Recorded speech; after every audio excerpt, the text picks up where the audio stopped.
thinking about? Well, we've actually recently developed some approaches to making nanostructures that are really sufficiently straightforward that they can be used in a final year project. And we've been working on a technique based around laser interference lithography, and there are final year students this year working on interferometric lithography as a means to fabricate molecular nanostructures and metallic nanostructures. And what we're interested in doing, there's two projects that are running in this area at the moment, and it's likely that this is work that will be ongoing in the future, is building tiny metal nanostructures for detection of biological molecules in various forms. So one of the things that we've been interested in is trying to develop ways of designing assays for use in the health service. We know that plasmonic effects can enhance the detection of optically active molecules, but designing cheap ways of producing arrays of nanostructures suitable for use in assays over kind of square centimetre areas has been very hard, and we've found ways that we can do that.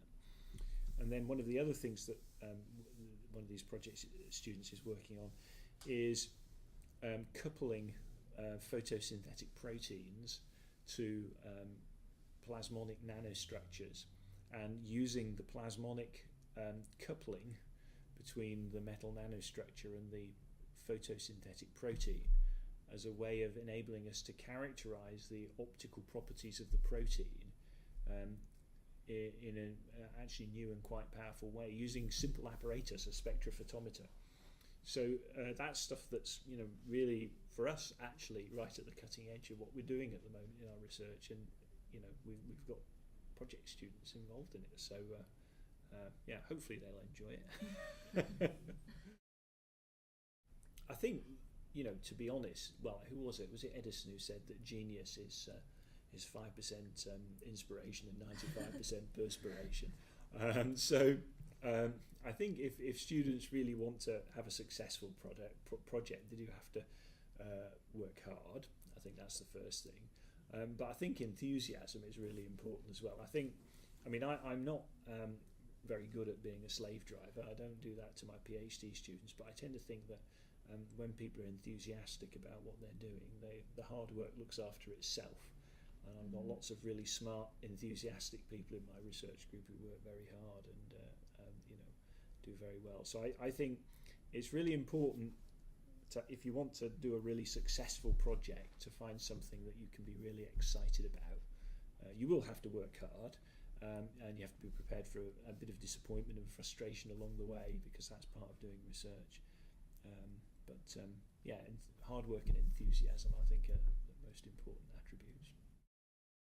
I hope they'd have a good time. I hope they'd find it exciting and interesting. And I have to say, I haven't had any yet who've come to me and told me that they thought it was a miserable waste of time at the end of the year. I hope, at the end of the day, to be honest, students want great marks, but hopefully they want something that's going to excite them and stimulate their imagination and inspire them. And so I hope they get that from the project. I think that's the most important thing that we can offer through the projects, really. It's that kind of inspiration, because it's the first time. The project is really important because it's the first time you really kind of go sort of into brand new territory, right through until the end of the third year. What we're teaching is based around textbooks. It's based around established knowledge, what we already know. But when you start doing research projects, then you're stepping out into the unknown. And hopefully that's an exciting and inspiring experience for students, and that by working on their own and having to be self-sufficient, they mature as people as well. And that helps them and equips them for when they eventually start work. So I hope that, some excitement and some inspiration.